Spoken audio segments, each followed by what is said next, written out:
नागेश्वर चौधरी का सच आया रूहानी के सामने। रूहानी ने नागेश्वर को कराया जेल और गुरु हुआ। रूहानी से बहुत ज्यादा गुस्सा रूहानी लाइक। गुरु के सामने नागेश्वर का सच और गुरु को दिखाए सारे सबूत। जी हाँ दोस्तों, आप सभी की फेवरेट सीरियल इश्क जुनून में जब नागेश्वर चौधरी रूहानी से बदला लेने के इरादे में आकर कर बैठे बहुत बड़ी गलती, जिसके वजह से रूहानी ने भिजवाया जेल और गुरु हुआ रूहानी पर गुस्सा। लेकिन अब इस कहानी में जो होने वाला है उसके बाद सिर्फ रूहानी ही नहीं बल्कि गुरु की जिंदगी भी पूरी तरह बदलने वाली है। दरअसल हुआ कुछ यूं कि रूहानी अपनी माँ की मदद के लिए सफेद पाउडर एक डिब्बे में भरकर गुरु के दोस्त बब्बन को देती है और उससे कहती है कि यह डिब्बा किसी भी हालत में उसकी माँ तक पहुँचा देना। बब्बन भी रूहानी की बात मानकर डिब्बा लेकर किचन से बाहर आ जाता है। लेकिन किस्मत को शायद कुछ और ही मंजूर था, क्योंकि जैसे ही बब्बन हॉल में पहुंचता है नागेश्वर चौधरी की नजर उस डिब्बे पर पड़ जाती है। नागेश्वर बब्बन को अपने पास बुलाते हैं और बड़े आराम से उससे डिब्बा ले लेते हैं। बब्बन को जरा भी अंदाजा नहीं होता कि नागेश्वर के मन में क्या चल रहा है।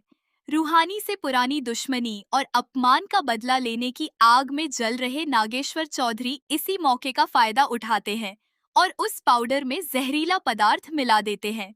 इसके बाद वह बड़ी चालाकी से वही डिब्बा वापस बब्बन के हाथों रूहानी की मां तक पहुंचवा देते हैं। बब्बन भी इस बात से पूरी तरह अनजान होता है कि उसके हाथों किसी की जिंदगी से खिलवाड़ होने जा रहा है। रूहानी की मां जब उस सफेद पाउडर को दूध में मिलाकर पीती है तो शुरुआत में सब कुछ सामान्य लगता है, लेकिन कुछ ही देर बाद अचानक उनकी तबीयत बिगड़ने लगती है। उन्हें सांस लेने में परेशानी होने लगती है और वह बेहोशी की हालत में पहुंच जाती है। घर में चीख पुकार मच जाती है और रूहानी का भाई संदीप घबराकर तुरंत रूहानी को फोन करता है। फोन पर मां की हालत सुनते ही रूहानी के हाथ पैर फूल जाते हैं और वह गौरव के साथ बिना एक पल गंवाए मायके के लिए निकल पड़ती है। वहां पहुंचकर रूहानी अपनी मां को इस हालत में देखती है तो उसकी आंखों से आंसू निकल पड़ते हैं। वह बार बार मां को आवाज देती है और कहती है कि मां आंखें खोलिए, मैं आ गई हूँ। लेकिन मां की हालत लगातार बिगड़ती जाती है। रूहानी किसी तरह उन्हें गाड़ी में बैठाती है और अस्पताल लेकर पहुंचती है। अस्पताल में डॉक्टर तुरंत उन्हें इमरजेंसी में भर्ती कर लेते हैं और रूहानी बाहर खड़ी होकर हाथ जोड़कर भगवान से सिर्फ अपनी मां की जिंदगी मांगती है। कुछ देर बाद डॉक्टर बाहर आते हैं और बताते हैं कि उनकी हालत किसी जहरीले पदार्थ की वजह से बिगड़ी है। यह सुनकर रूहानी के होश उड़ जाते हैं और वह डॉक्टर से पूछती है कि आखिर ऐसा क्या खाया था जिससे उनकी हालत इतनी खराब हो गई। डॉक्टर बताते हैं कि उनके शरीर में जहर के निशान मिले हैं।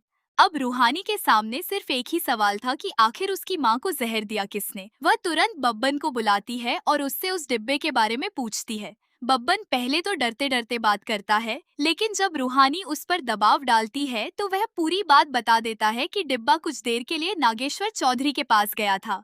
रूहानी के चेहरे का रंग उड़ जाता है। उसे अब पूरा यकीन हो जाता है कि उसकी मां के साथ जो हुआ है उसके पीछे नागेश्वर चौधरी का हाथ है। वह बिना देर किए पुलिस को बुलाती है और नागेश्वर के खिलाफ शिकायत दर्ज करवा देती है। पुलिस बड़ी कोठी पहुंचती है, पूछताछ होती है और बब्बन का बयान भी लिया जाता है। आखिरकार पुलिस नागेश्वर चौधरी को गिरफ्तार कर लेती है। नागेश्वर के हाथों में हथकड़ी पड़ते ही बड़ी कोठी में जैसे तूफान आ जाता है। लेकिन असली बवाल तो तब मचता है जब गुरु को पता चलता है कि रूहानी ने उसके पिता को जेल भिजवा दिया है। गुरु गुस्से से आग बूला होकर रूहानी के सामने पहुंचता है और उससे कहता है कि अगर उसे अपने पिता पर शक था तो वह पहले परिवार से बात कर सकती थी। सीधे पुलिस में शिकायत करके उन्हें जेल भिजवाने का फैसला आखिर उसने कैसे कर लिया। रूहानी भी इस बार चुप नहीं रहती और गुरु से कहती है कि अगर बात सिर्फ रिश्ते की होती तो शायद वह कुछ नहीं करती, लेकिन यहाँ उसकी माँ की जिंदगी का सवाल था। जिस इंसान पर उसकी माँ की जान लेने की कोशिश का शक है, उसे सिर्फ इसलिए बचाया नहीं जा सकता क्योंकि वह परिवार का सदस्य है। रूहानी की बात सुनकर गुरु और ज्यादा नाराज हो जाता है। उसे लगता है कि रूहानी ने उसके पिता को सबके सामने अपमानित किया है। गुरु उसी गुस्से में पुलिस स्टेशन पहुंचता है और वहां नागेश्वर चौधरी से मुलाकात करता है।